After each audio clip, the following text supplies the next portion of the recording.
by 34 cars. But right now, the position he's in, he actually has a small advantage because everybody else is opening the air up in front of him. And he, oh, here we go. Trouble, contact, and a huge crash. Up in turn number 2. Oh, multiple cars involved. Oh, my.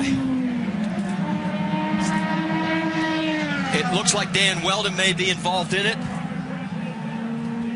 And Eddie, you and I spoke about this morning on the drive-in. Just this amount of cars, the speed, just the chance for what they call the big one.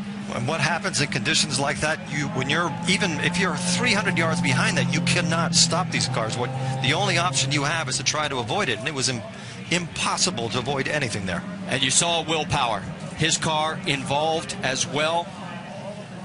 My. What a mess. That's Townsend Bell that was, I think his car was up on its side there, the 22.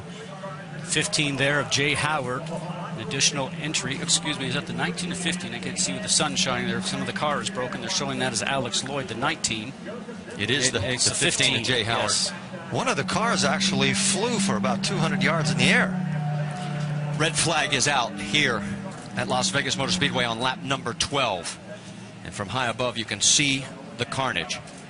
We talk about the car going through the air. Eddie, you know that these cars run so low down to the ground. We mentioned before, we saw them hitting the ground and sparking, that anything underneath the car, underneath the floor, underneath the tub, really just gets the air underneath the car itself, and up it will go.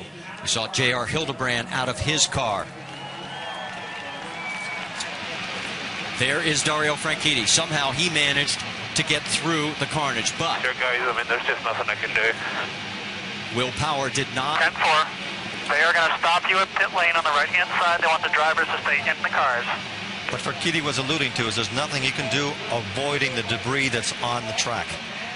Well, there is debris everywhere. You can see just how many cars are literally torn apart. Absolutely. Okay, this is slow motion from high above. We talked about 3 or 4 wide.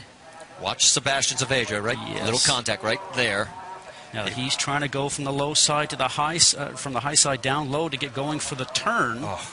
And what ends up happening is that he got stuck back up there, turned around, tried to take another move going down, guys, and the backhand started to come around, and that started the chain reaction. He was uncomfortable being on the top lane, and he tried, like you said, there's the car.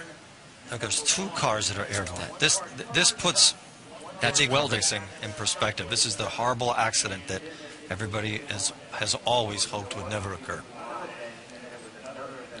And as we said, 15 cars we now know of involved out of the 34 that started this race.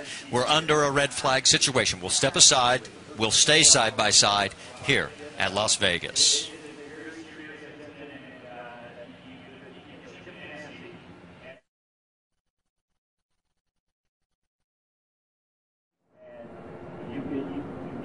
And all the action starts up front, Marty. As you know, we just mentioned it's very difficult to try and avoid it.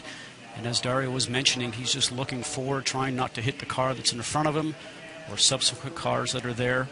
And luckily for him, he got through before everything started to go just upside down. But it's also where you position yourself on the track. He was Patrick. Exactly what happened in this 15-car melee. And Eddie, as we know, when you're driving along at these speeds, you're going the length of a football field in less than a second. So if something happens in front of you, you can never have enough reaction time. It's impossible. You have no time to do anything. What happens maybe is just a small miscommunication between 2 drivers.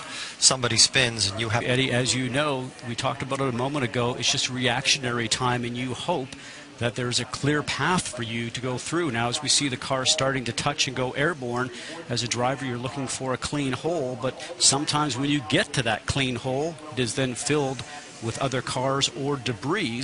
But for